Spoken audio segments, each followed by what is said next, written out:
Hi. Hi, everyone. Welcome. My name is Christopher Wilchesky. I'm with Functional 3D here, and we're going to be scanning some of the artifacts that the Rhode Island Marine Archaeology Project has excavated over the last, Kathy, week, right? Over the last week. Currently, Rhode Island Marine Archaeology Project is missing a conservator, right?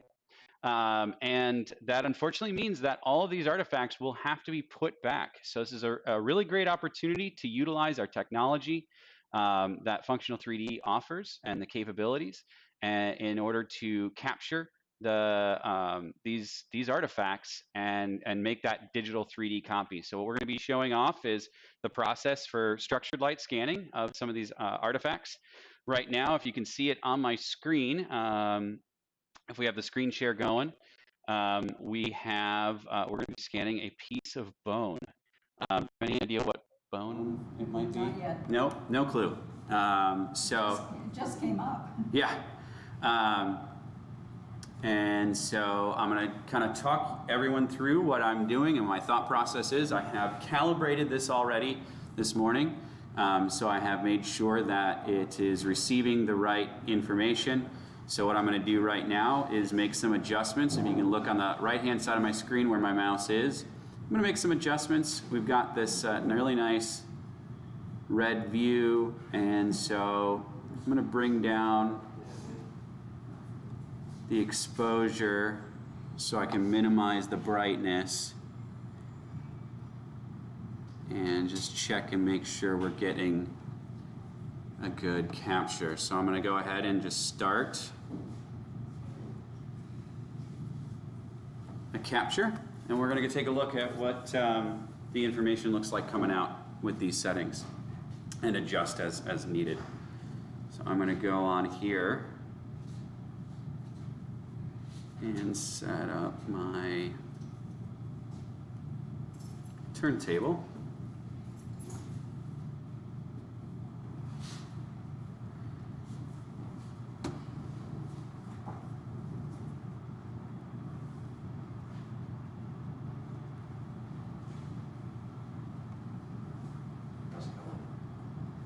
Good, we're starting to scan right now. We're live from Gurney's Resort and Marina. Perfect. In Newport, Rhode Island. So let's go ahead and take a look at what that first scan looks like. So there it is in color, the parts that it picked up. These are pieces we're selecting. So we're getting some information off of that. So I'm going to go ahead, increase the brightness a little more, and we'll try one more time. You want to set?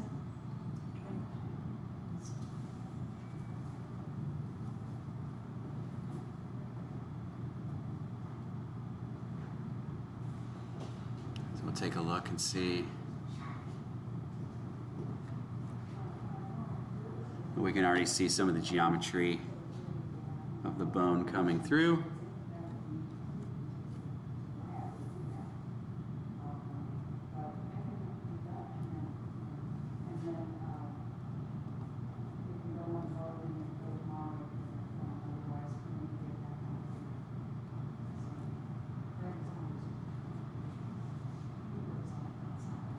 Turn off the color information. And that's looking good. So I'm going to go ahead and come over here, just restart and remove that first scan.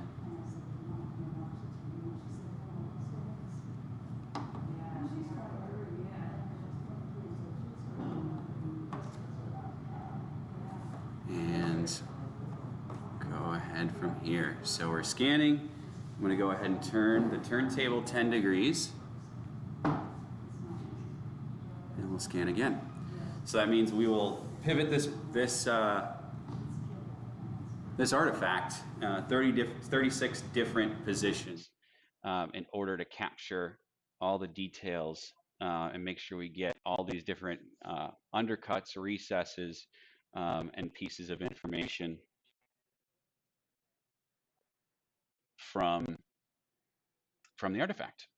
So we continue to scan.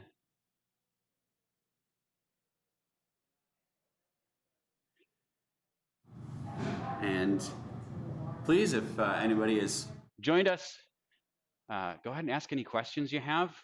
We have Christopher Gorman working the stream, our producer, and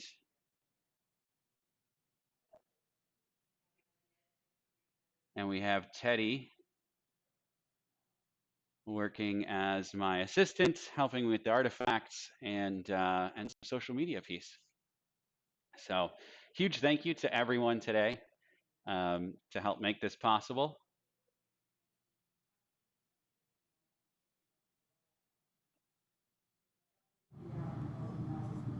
Pivot and scan.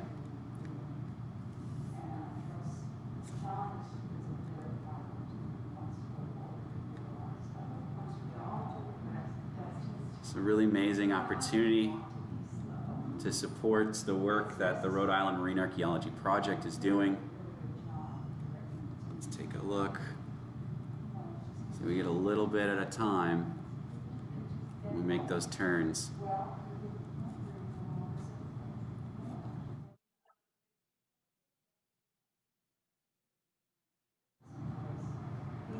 And it's going to allow us to put all of this information together. A little bit at a time.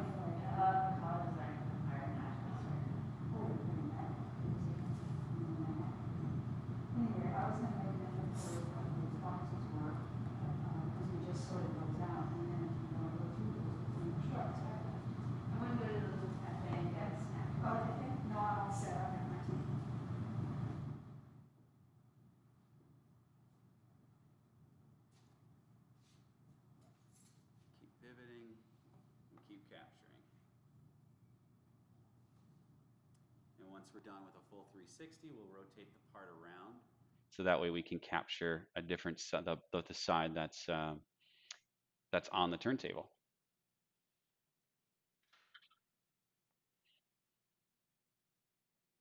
And then after that, we will be able to combine the two scan sets together. I'll probably do that outside of the live stream.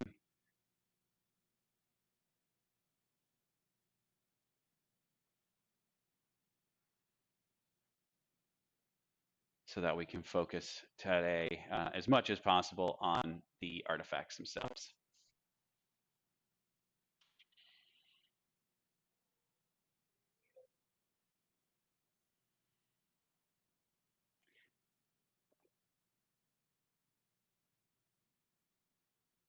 Scan.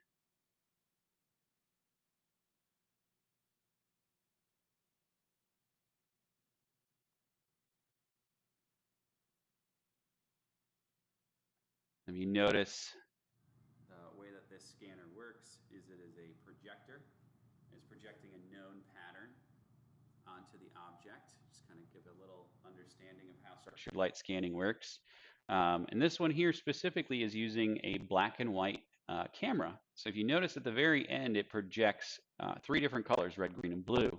And it uses that in order to determine the color information, the reflectance off of the object, is able to capture red, green, and blue information, even though it's a black and white camera. So we're able to capture some really amazing details through this process.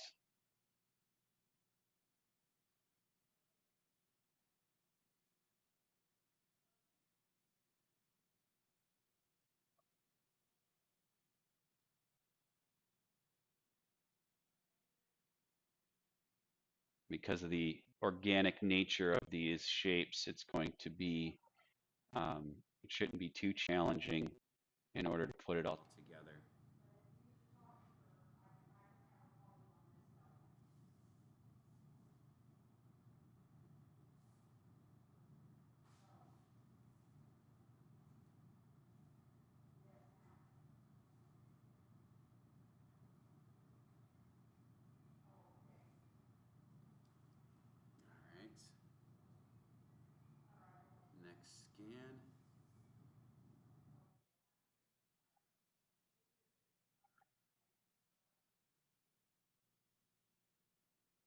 So we are about, let's see, halfway done.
All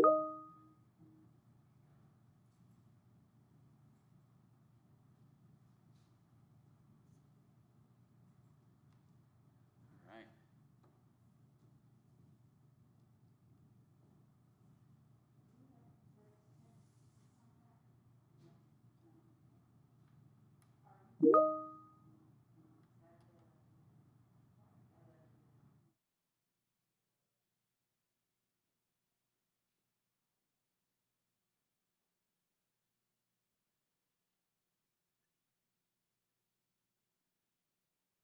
Scan number 23, and our goal is to do about 36.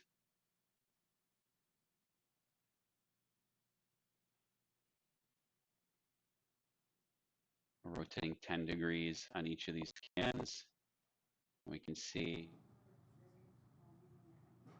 the picture coming together. This three-dimensional information.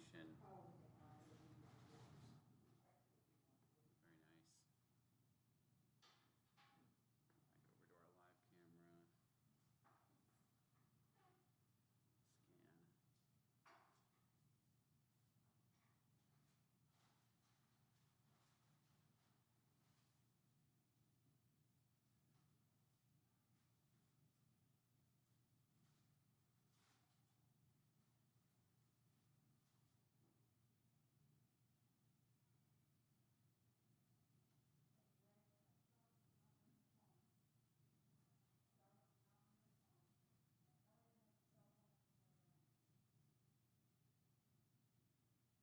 Back over to our live camera. Scan. All right.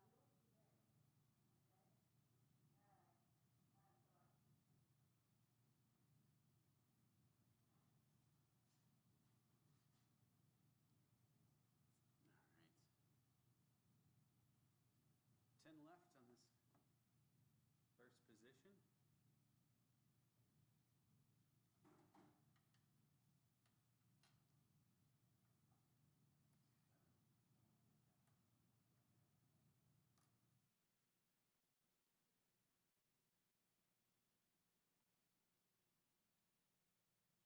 If there's any questions that come up along the way, please feel free to add those into the chat. We'll be happy to talk about those and about the process.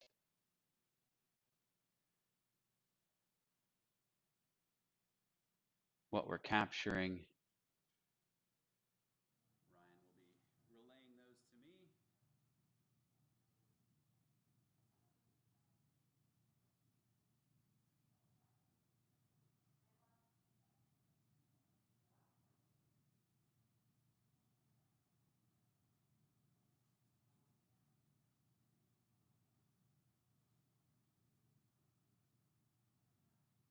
Just a few more.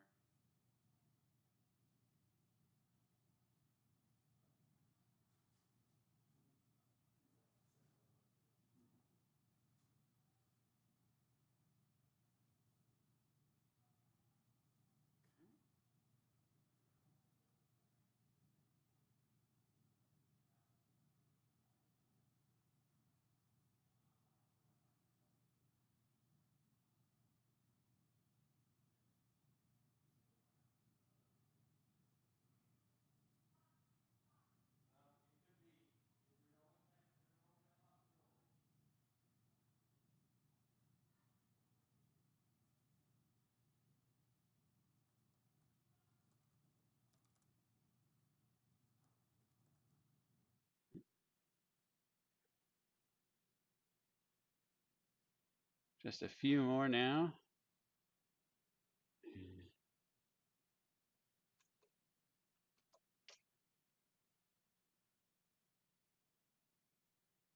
And for anyone interested in seeing some of the work that we've previously done with the Rhode Island Marine Archaeology Project, also known as RIMAP, go ahead and head over to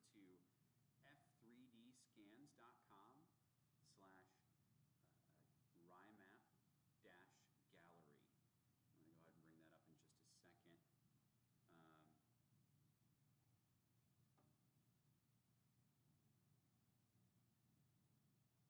And I'll share my screen and show some of the 360 information so everyone gets an understanding of really what we're trying to accomplish here and what our goal is.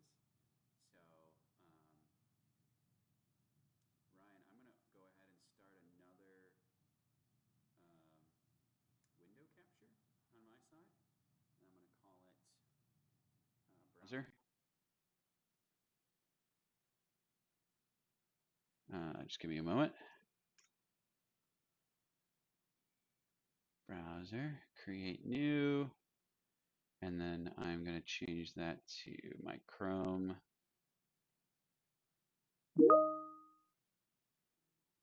Okay. And oh, I see it doesn't.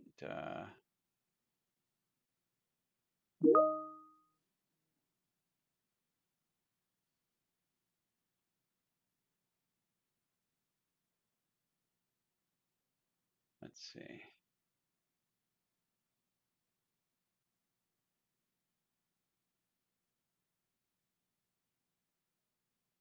We can get this working.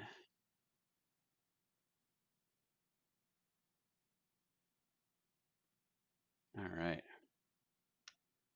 And rotate, we're on scan 35. I think we started on scan 2, so I'm going to do 1 or 2 more for good measure. Make sure we got really great overlap. And Teddy, I'm going to need your hands in just a moment with those gloves on there. I'm going to do this one and one more. One more turn, yeah, one more position, and then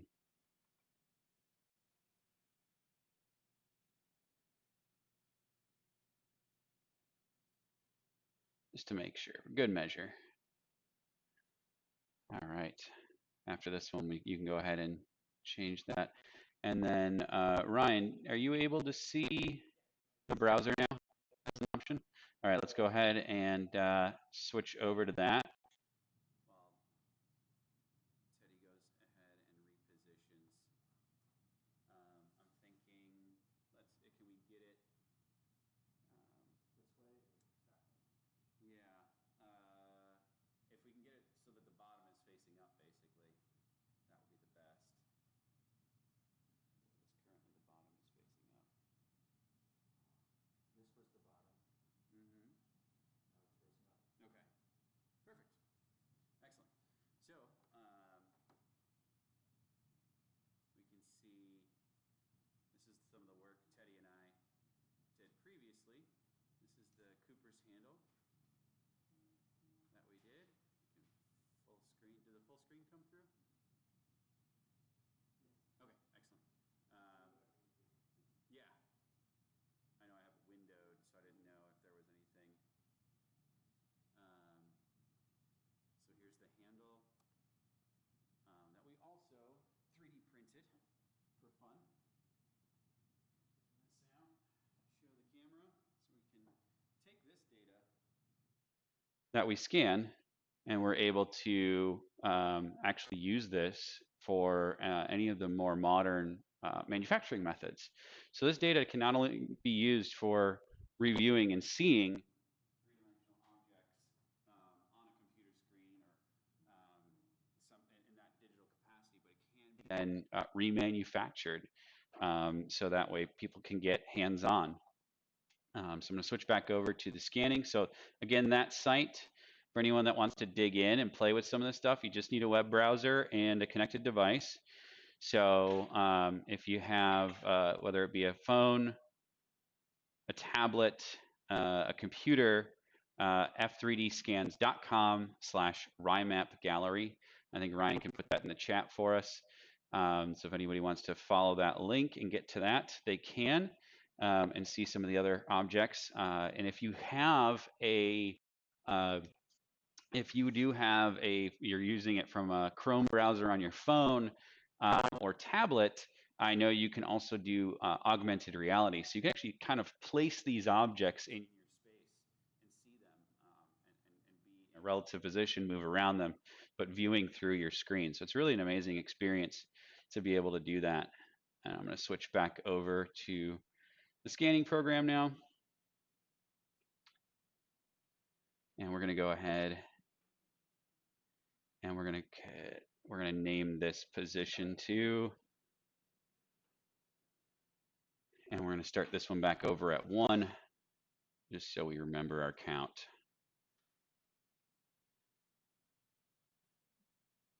So we're gonna go ahead and do the same process. We're gonna want to hit about 36 frames to try and make sure that we really capture in everything possible here.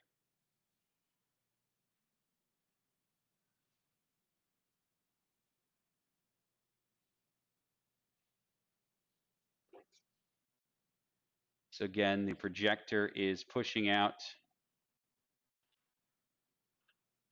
a series of known patterns.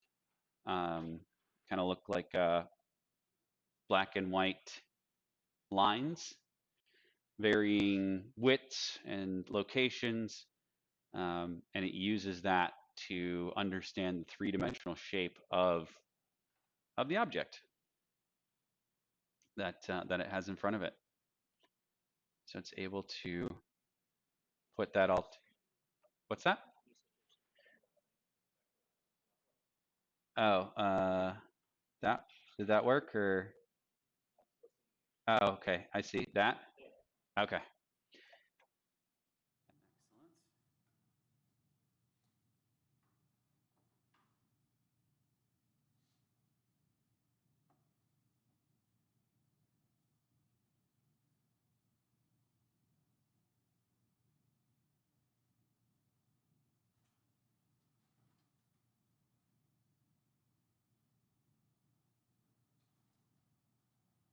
Excellent. And we can see as we come around again what we're pulling in, both in full color and from the scanner.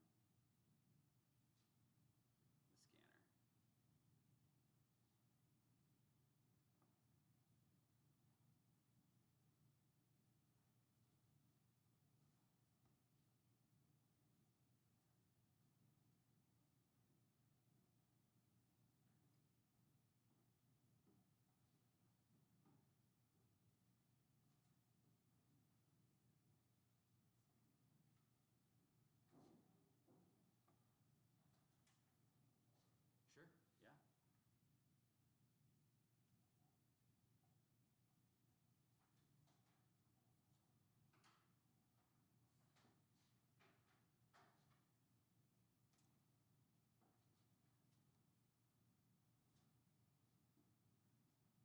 Do we want to get a close-up of the scan process? I think you there's the other.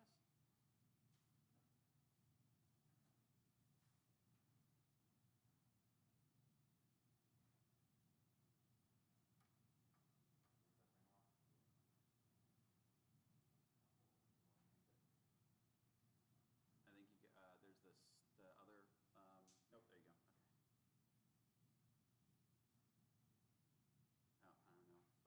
I don't know if watch you. There's not a whole lot of length on that USB.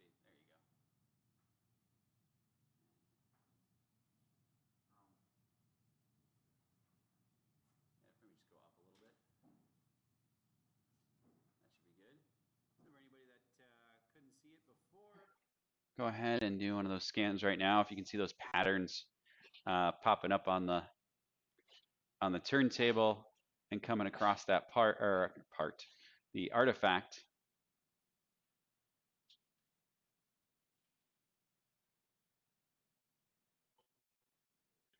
And this type of process, these types of processes are done by some of the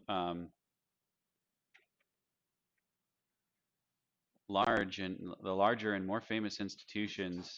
The Met Museum in New York, Metropolitan Museum of Art, that is, does this for their pieces. The Smithsonian has a really amazing catalog of scanned objects. That's okay. I just wanted to get a little view of it, so people that were watching can get a view. That's all. You don't need to hold it up over there. I just thought we'd get a little close up, Ryan. Okay. You're good.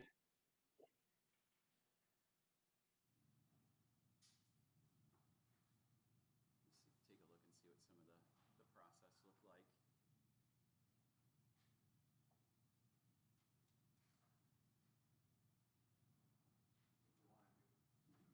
What's that? You want to do another one. You want to do what? If you want to do another, we can. Oh, sure. Sure. If you want to actually, when you're done, maybe bring it up to the camera and so they can take a look at the artifact one more time before we move on to the next one. Cord. Yeah, there you go.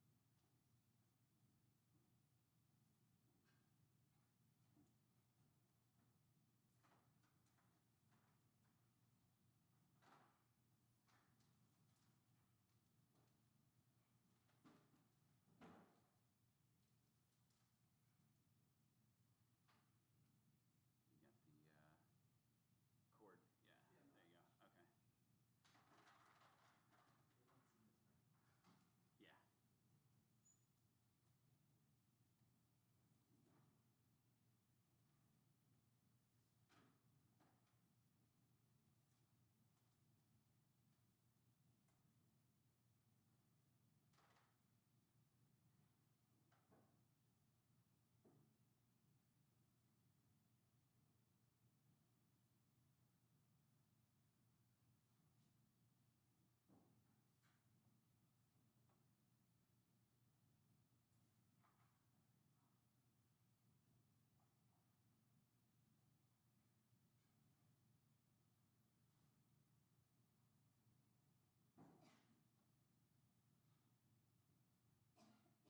Yeah. So for anyone joining us, again, my name is Chris Wilchesky.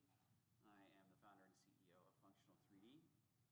We are 3D scanning artifacts that were extracted just this week from Newport, from the Newport Bay. And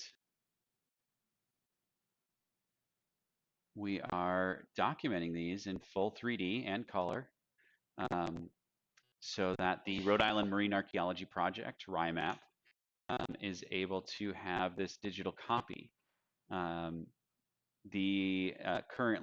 RIMAP does not have a conservator to be able to properly conserve all these artifacts. And so we're trying to help and make sure that they have access and can continue to research these pieces of information. Even though they're going to have to put and go for a dive back and place all of these back underwater over the next, Kathy, in the next few weeks. These will have to go back where they came from so that they are continuing to be preserved as they have been. Yes.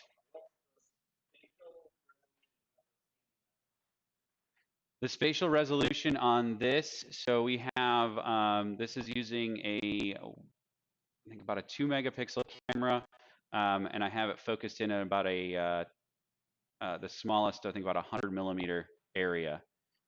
So it differentiates based on how far you are from the object. So there's some gap. As we can see, this is a fairly small piece of bone that we're capturing, and we have a lot of definition. I think we're in the tenth of a millimeter based on what we're seeing here. Would be my guess on resolution for this part, because it'll change a little bit the further away you get. So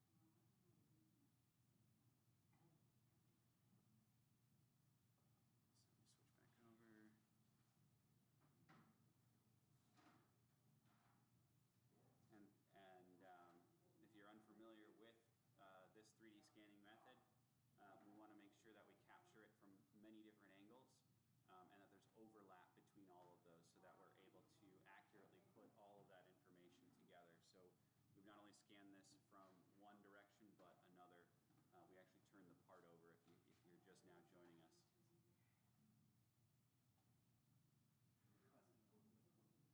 Sure, yeah. Keep the questions coming. Thanks for joining us.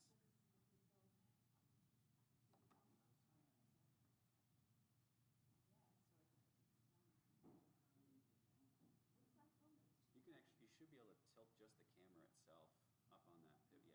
Yeah, pivots a little bit.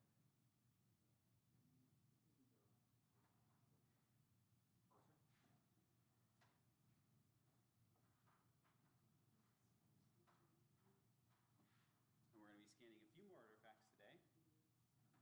Over the next hour, we're going to be adding a few more artifacts. This is a bone fragment that we're scanning right here. But we'll also be scanning in some of the timbers that were used in this ship.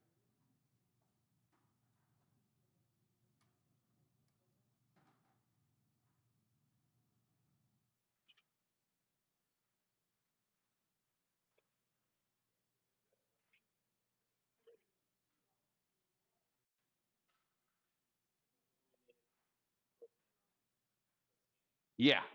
Yeah. Yep. And so it's probably a little clearer now. You can see that pattern that it's called structured light. A structured light pattern is being projected. It's a known pattern for the software. And then the camera picks up the information and how that pattern deforms on the object in order to put together that three-dimensional piece of information. So you can see that kind of moving around my screen, and we get a little piece of what's visible, and that captured in. We can see where that, as it turns around, we'll get more of that. And then once we're finished, which I'll do, because we have a limited amount of time with these artifacts, I want to spend as much time as possible capturing.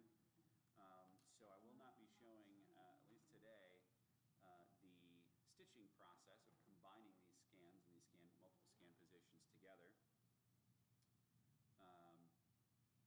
So I'll be doing that off camera later, at a later date. But again, if you'd like to see what some of the finished products look like, I would head over to f3dscans.com/RIMAP, RIMAP -gallery. And we have that in the chat. Ryan, do we have the link, by the way, in the chat? Okay, excellent. More questions coming in. The resolution? So if you can hear me right now, the resolution is slightly variable. This is a unit that allows for a maximum capture size of about half a meter, all the way down to about 100 millimeters. So it has a wide range of capture. And so based on looking at what we're seeing right here, my best guess at its current settings is that we're somewhere at a point spacing in the tenths of a millimeter. So we're definitely sub millimeter point spacing in resolution, and it is slightly variable for the part or the area of the artifact that's closer, as it gets a little further away. So it is a slightly variable answer. So we're going to go ahead, move, and scan. We can really see some of those deviations and bumps.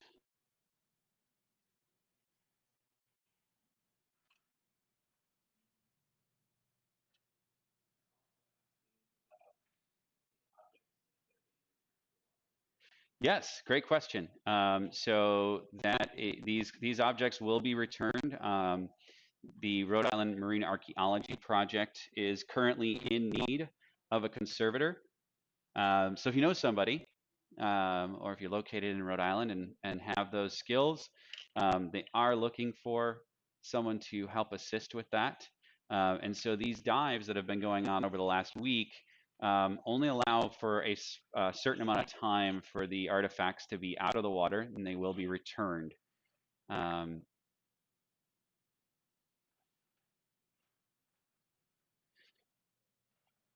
So we have a very limited time in order to capture this information, and of course we want to do as much as we can to give the Rhode Island Marine Archaeology Project the chance to continue studying and researching this information. Perhaps not with the actual physical artifacts in hand, but this information can be used for all kinds of ways of viewing and examining that 3D print. I'm going to show them that one more time. Let's show that green one right here. Oh, I want to reach over. I'm going to show this in the camera right here. So the data that we collect, can we see that in the camera? Okay. This is a 3D print of the handle that's on that site.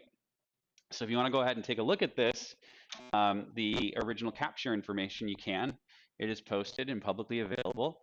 If you can view it on a phone, you can even view it in augmented reality.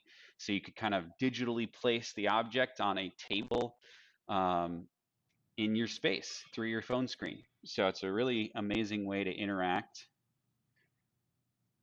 with these artifacts and allow anybody to access them.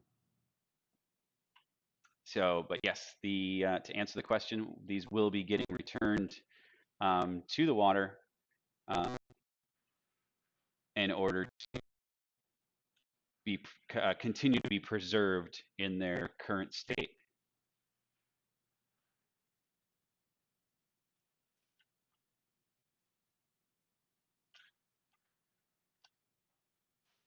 And Kathy, is there any specific process in the returning of these? Are you specifically locating them in a specific area for easy retrieval again?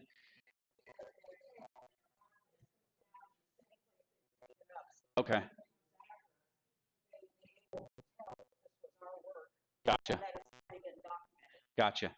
So for those, if anybody was able to hear that, the artifacts will be tagged and documented and placed as close to the original place they were found, so that if anyone does go down in the future for continued research, that it will be easy enough to retrace the steps of who may have been in touch with these. Sure.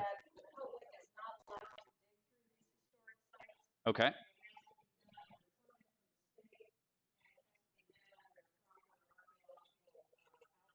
Great. Yes.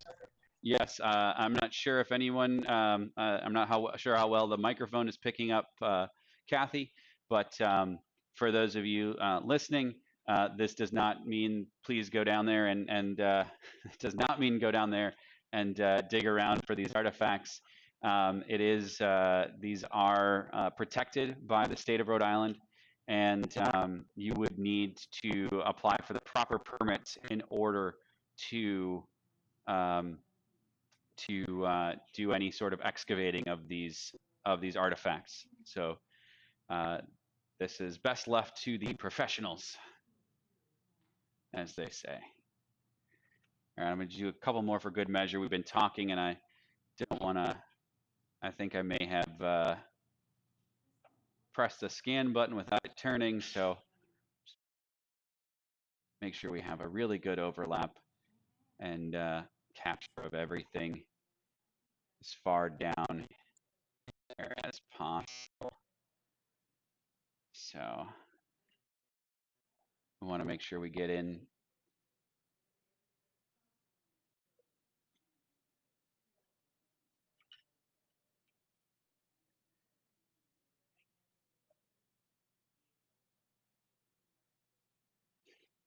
So again, welcome to anybody who's just now joining us. Keep the questions coming in. My name is Chris Wilchesky of Functional 3D. My company offers 3D scanning services for a wide range of applications, everything from what we're seeing right here, artifacts, small artifacts and parts and pieces, all the way up to large buildings, for everything from digital twins and models to um, creating physical objects. So if we need to either just have a visual for the digital twin, but also we can call it as built, a very accurate three-dimensional model can be created from typically more manufactured or machined parts, or you can think of it as buildings.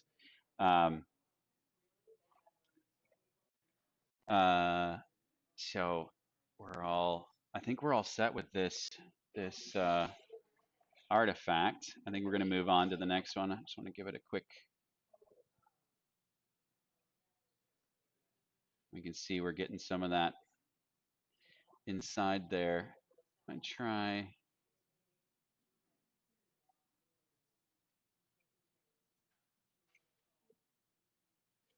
Live camera.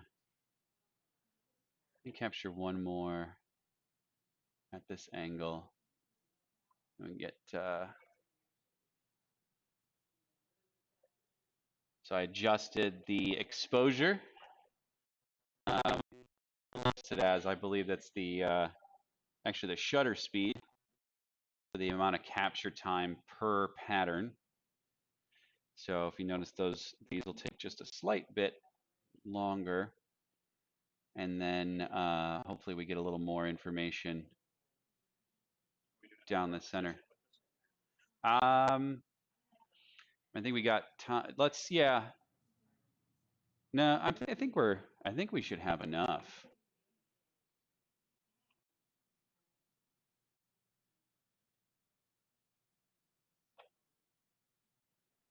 I think we're getting a really good overlap in these. You really see some of the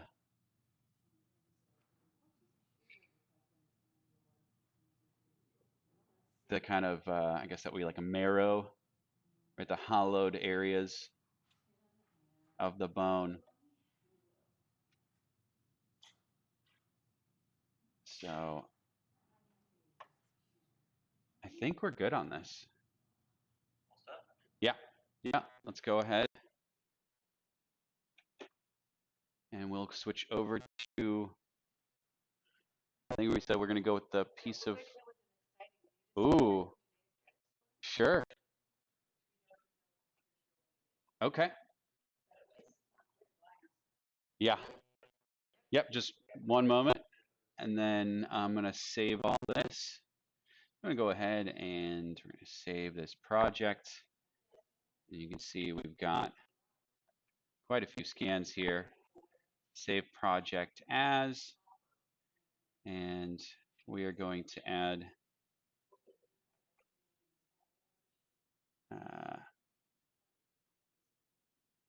projects, and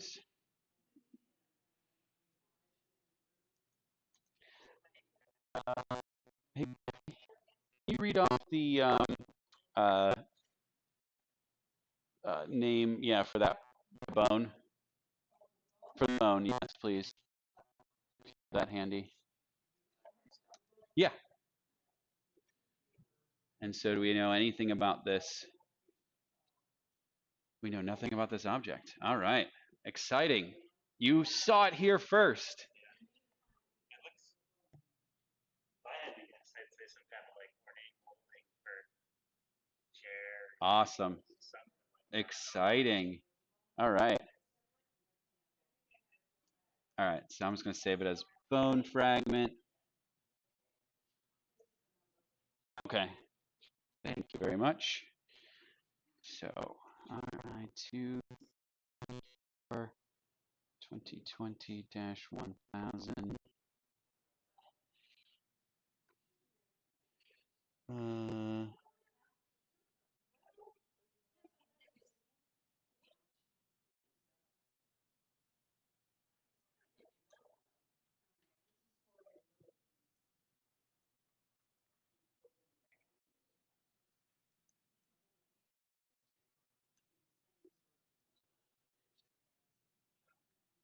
All right.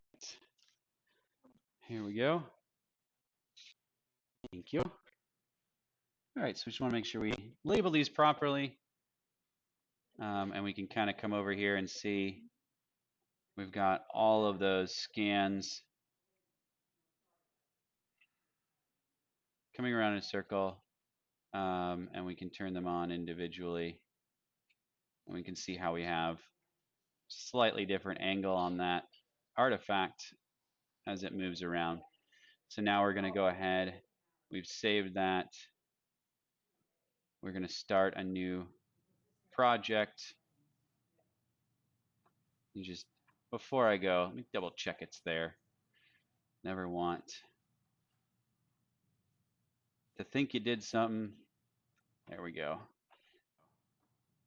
So that project is saved. So brand new project and scanning. And we're going to start with, I'm going to try and move this a little closer.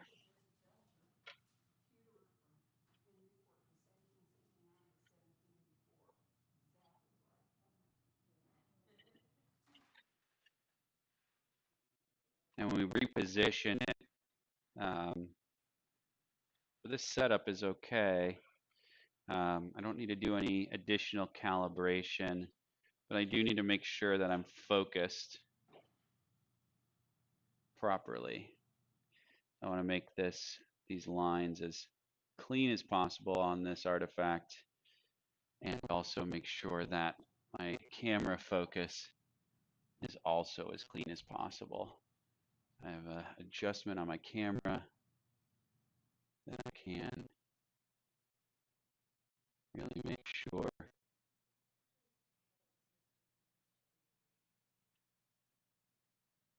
I'm dialed in.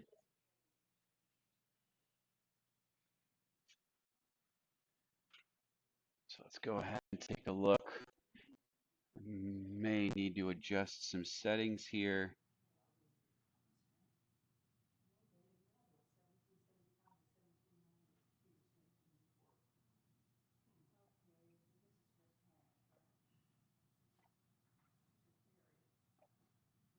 All right. Yeah, it looks like I don't even know. Jewelry? I don't know.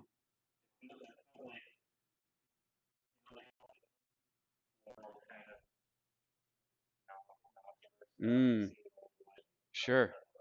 Yeah. I was thinking it looked like, like the like floral molding you see on like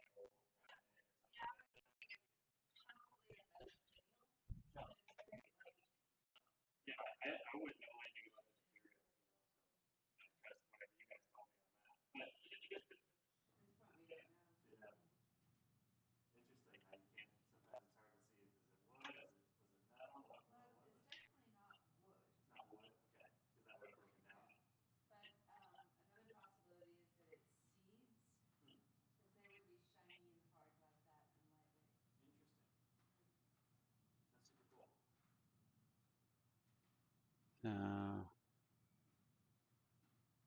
try a technique I've used in the past, which is trying to reduce the brightness as much as possible and increase the shutter speed, or reduce the shutter speed. So slow shutter and low brightness to try and get we've got some shininess on this part. And for anyone who has worked with 3D scanning in the past knows that that can be quite a challenge.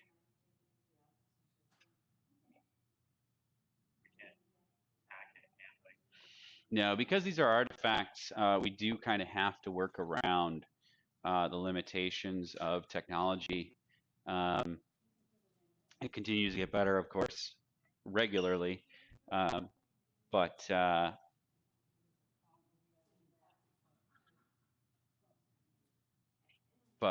we do have to kind of work around that. So it does take a little bit longer. If you notice, these scans are taking and going a little bit slower. That last one was a little bit slower, but let's take a look and compare the two. I'll jump over to where the two are, and we can see the difference, which one's capturing more. So there's the second scan, and there's the first scan. So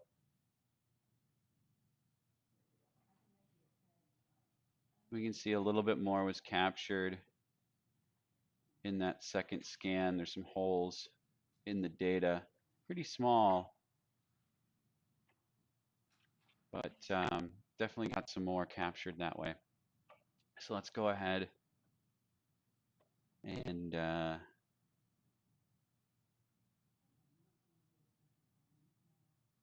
going to speed it up just a little bit.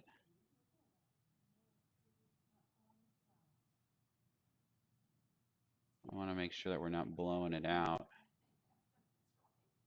Let's try one more setting. But this should be just a little bit faster to scan.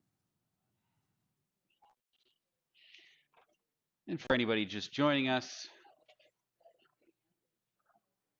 this is Chris Wilchesky with Functional 3D, scanning artifacts for the Rhode Island Marine Archaeology Project. These artifacts have been extracted from Newport Harbor, from the shipwrecks that were scuttled ships from the British during the Revolutionary War, and that was the purpose of that was to use them as a blockade and prevent the French from coming upriver and into the harbor. So they were using it in that capacity. So we'll go ahead and do one more check against the other ones to see the difference that we're seeing. So that looks very similar in information. All right, I like that a little bit faster. So we'll go ahead and turn. We're going to do the same 10 degrees and make sure we get a really good overlap and capture as much of this as possible. And then we'll go ahead again and rotate the part and capture another 36 positions.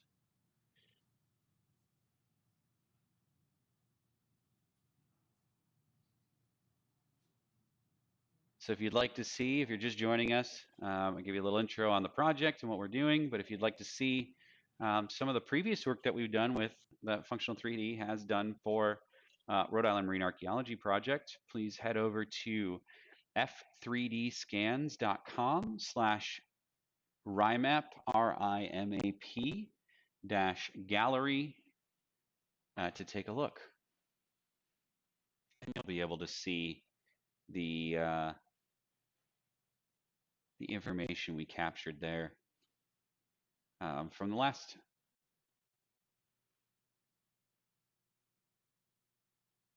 time.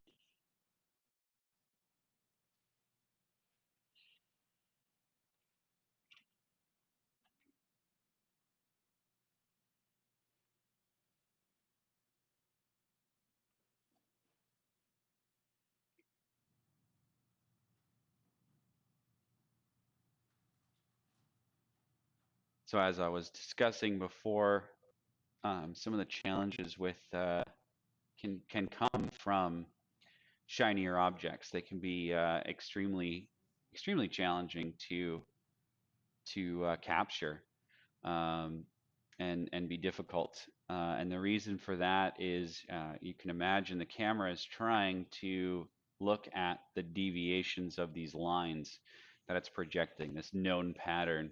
And when you have something that's matte finish, light color and matte finish are the best friend of 3D scanning. Darker colors and shiny are some of the biggest enemies. So that can cause some challenges. And so because of that, we have to do what we can to try and mitigate those challenges.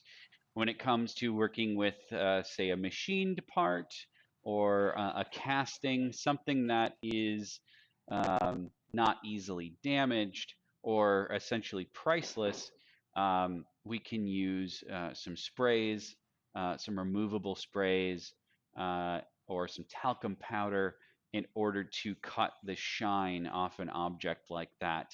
But that does become very challenging and difficult, and typically not accepted practice in the world of archaeology and dealing with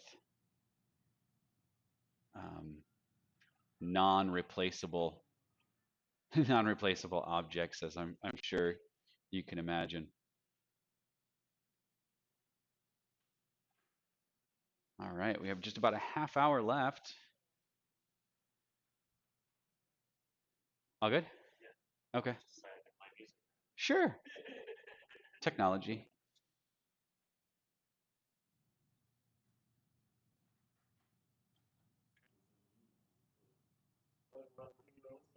Sure.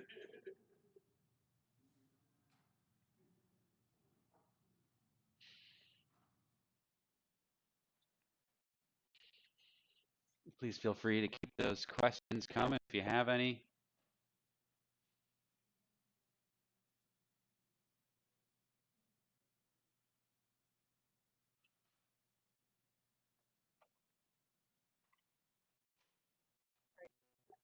Not quite. No, this one we got to try to slow down the scan.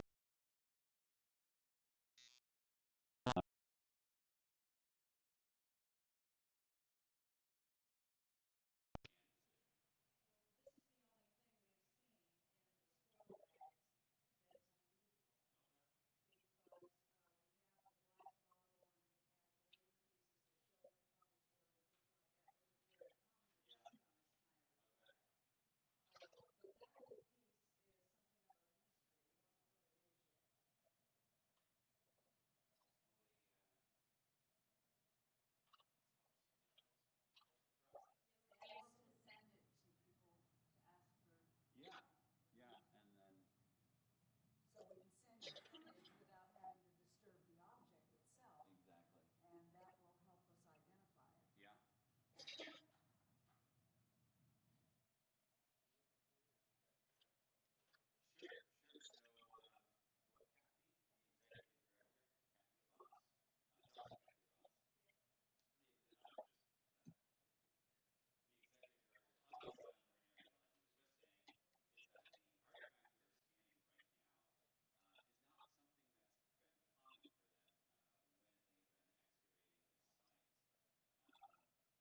And so that is one of the reasons that is of particular interest as they've been going through and sorting, just off to my right, some of the uh, some of the fruits of their labor. Um, they particularly asked for this one to be scanned in so that they can not only further examine it after it has to be placed back, but also allow other experts to take a look at this 3D data in order to help identify it and help give an idea of what it is. So, for those of you that can see it through the camera, it is a interesting object that does not. It's pretty small, so that already makes it a little challenging to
Okay, you can hear me now? Is it this one? I'm gonna tap it. Are you hearing the tapping? Are you hearing this? Okay.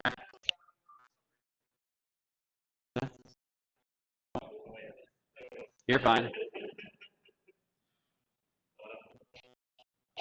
I still don't. Is it the headset though, or is it the?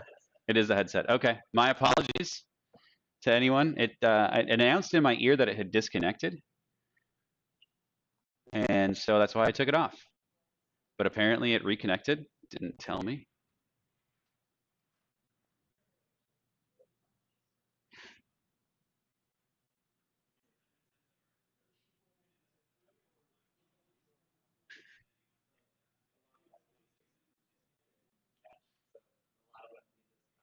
Oh, okay. So, since apparently no one had been able to hear what I was just talking about, um, the Rhode Island Marine Archaeology Project particularly finds these small artifacts to be of great interest due to the fact that they can really tell a story of what was going on a ship prior to the shipwreck.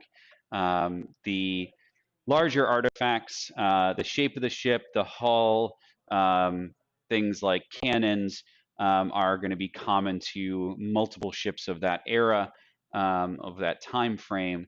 But these smaller artifacts can really speak to maybe who was on board, what they were doing, what they were transporting.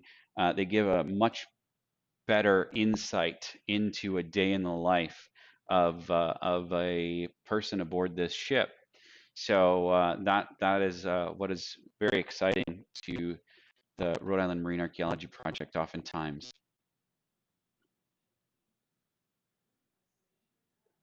and helps them further identify, more accurately identify the the ship itself.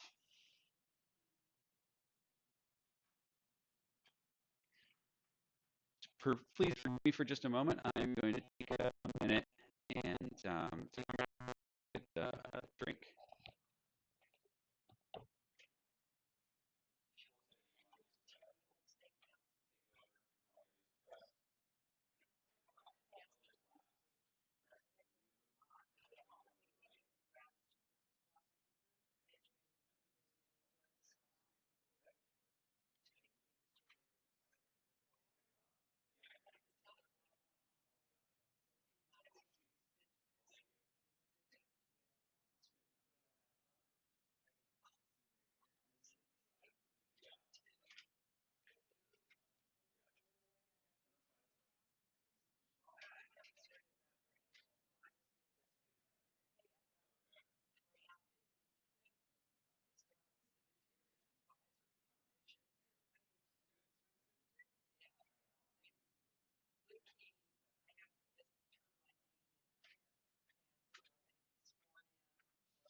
You good? You want to take over?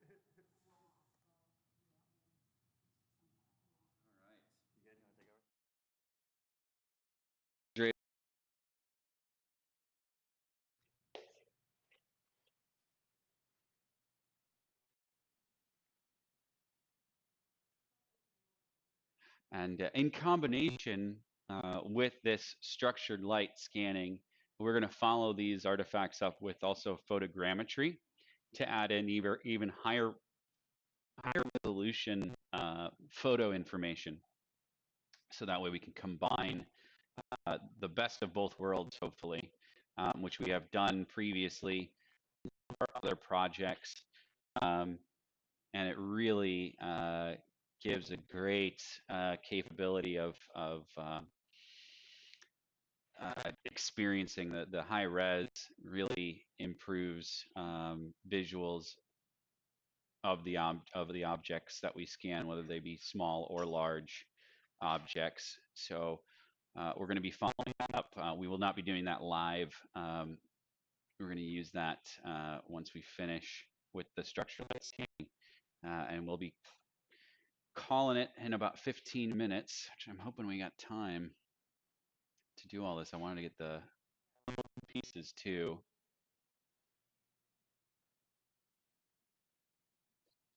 Move.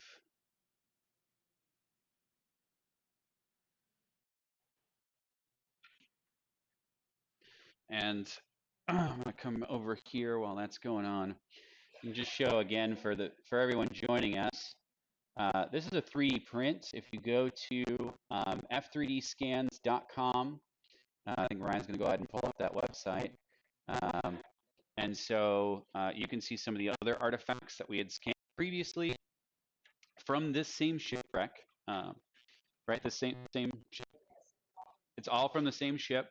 So what I was just showing you was a 3D print that I had made on my personal desktop 3D printer, and able to capture, able to reproduce from that first scan that we had done of some of the artifacts that they do have in there in possession that have been properly preserved. I am not. I am not. This one, like I said, it's taking quite a bit longer. I was actually going to ask you how long do you have these?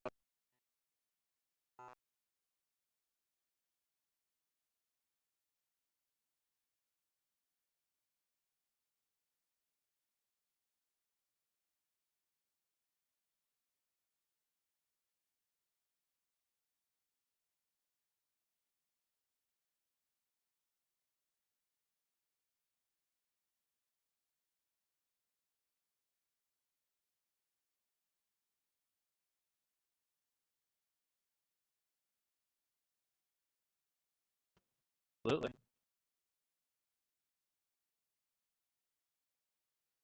There we go. I'm connected and disconnected and reconnected my audio again. So hopefully everybody can still hear me. All right. Excellent. Um,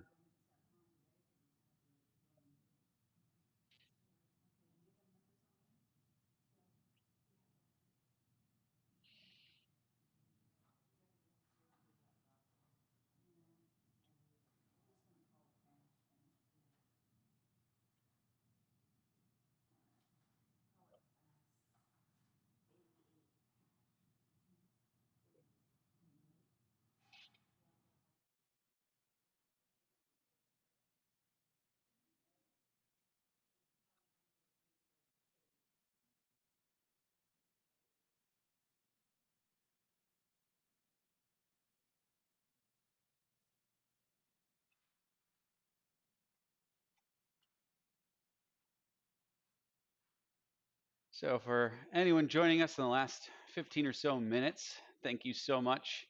We really appreciate you joining and taking a look, sharing this, and being able to get a glimpse at not only what the technology of 3D scanning looks like, but also the history and the efforts that Rhode Island Marine Archaeology is taking to conserve and preserve and understand our history.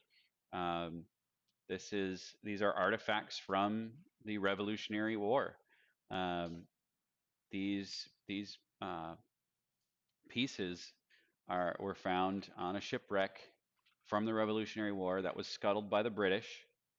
Um, and there's a great story around that. I would highly suggest reading more at on my website on the first project page that we did. Um, it's f3dscans.com/RIMAP-gallery, RIMAP-gallery. And you can see a number of those scans that we did the first time.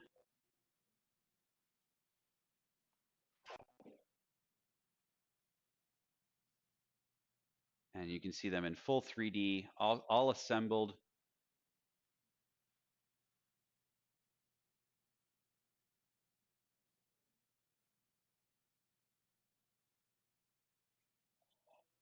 And put together. You can even experience them in augmented reality. If you load that up on a phone or a tablet, the augmented reality capabilities in a camera, usually in the Chrome browser. I did find Firefox did not want to work for augmented reality.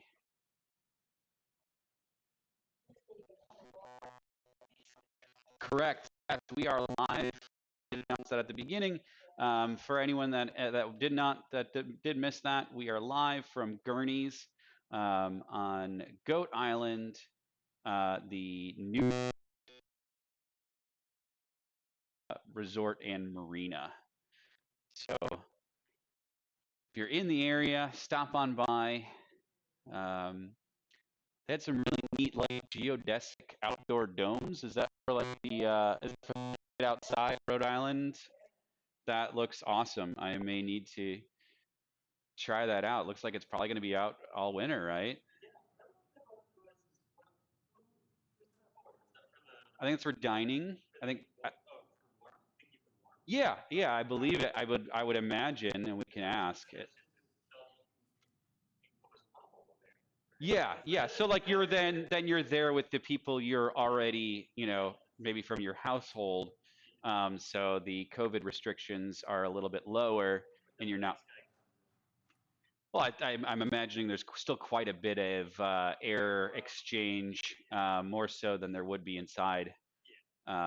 I mean, you open that door and probably can air it out pretty quickly. It has, I'm just thinking like fire sprinklers built in with like Lysol, and it just sprays it after the next person.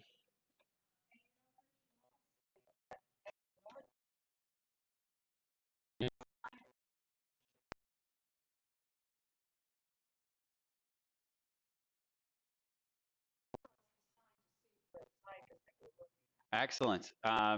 What Dr. Abbas was just saying is that at the north end of Goat Island, there is a sign, and it will point you in the direction of the excavation site. So you can look out over the water, and it gives you some instructions on kind of how far to look out. And there's a buoy that marks it, correct? There's a buoy that marks it. Yeah, so you can. Yeah. So it's a no anchor, no dive zone. So don't go out there and try to check anything out. This is, as I mentioned before, a site that is restricted by the state. You will need to make sure you do any proper permitting if you did want to go diving down there. Join RIMAP and you'll be able to. Yes, yeah. For anyone listening, RIMAP is greatly volunteer let's say funded, but the vast majority of the labor effort is by volunteers, and it is open to the public. You would go through some of the classes that you can take for both diving and understanding how to work with the artifacts being done underwater. They'll teach you all of that so you can get engaged, and I highly recommend that. This is a great organization. Dr. Abbas is amazing, and I've really enjoyed getting to know her, with her, and supporting their efforts, and it has really been an absolute pleasure. I would highly recommend that anyone that is considering that, you can reach out to me, you can reach out to Dr. Abbas. It's org, rymap.org is it's on the screen. Excellent. So you can find out more information on how you can get involved, who you should connect with there, and how to sign up for future classes, particularly when we get out of. But they have continued to engage their wonderful volunteer base very carefully, and try to get things done, and continue the mission. So it's really been wonderful, and they are, because of the work being done and the implications of what they may find. There is also a partner with the Australian Maritime For this particular project, the Australian National Maritime Museum. This could be the Endeavour. These artifacts may have come from the Endeavour that was taken around the world, circumnavigated with Captain Cook. He was also the captain, and the ship would also been the one that, um, that claimed Australia for the British, for the British Crown. So it's a really amazing story that could possibly be attached to these artifacts that you're seeing right now. And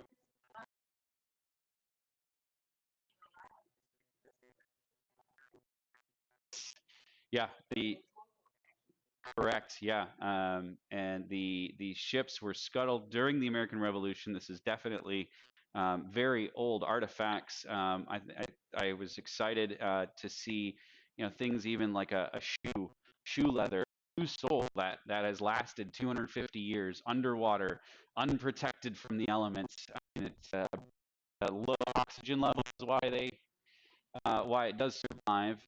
But still, it's just amazing to get the ability to see and get your hands on those things.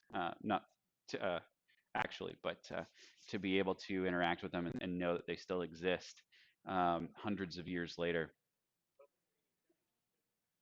Correct. Yes, and kind of going to what Ryan just mentioned, through the efforts of using this data, you can actually create a full digital reproduction of that object, through modern manufacturing methods, at a much reduced cost than that would have been possible um, 10, 15, 20 years ago. So the new technology continues to really just impress and amaze, and bring the ability to really get engage, and I say democratize. I know it's kind of an overused word, but it really is. Teddy, you want to go ahead and flip that over? I think we're going to get a handful from the bottom. I'm going to increase the. Yeah, if we can get, I think it's going to be hard to get it. There we go. Perfect. I think that'll work. Great. So I'm going to do um,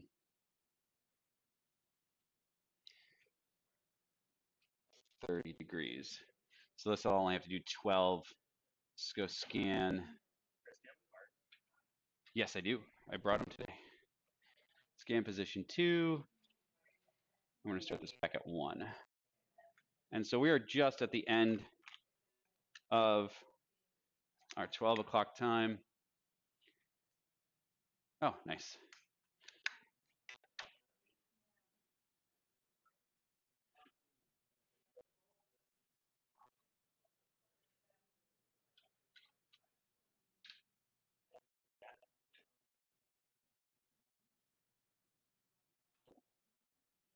We're in the final minutes before we call it.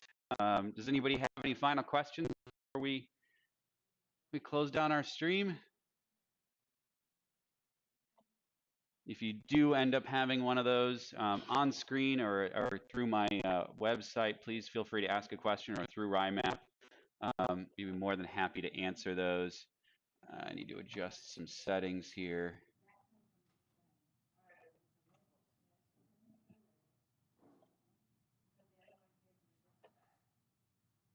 One more scan.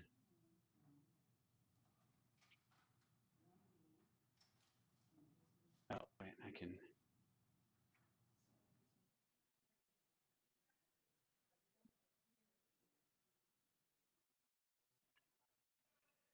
Let's speed up the.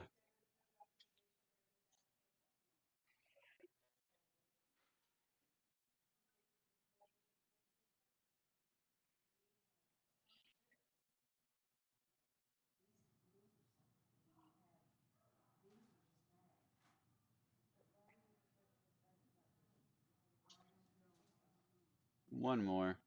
This will help speed up the rest of the scanning process. So just the repositioning of even the same, there we go. And that looks like we got really nice capture. So we'll go ahead and rotate that around.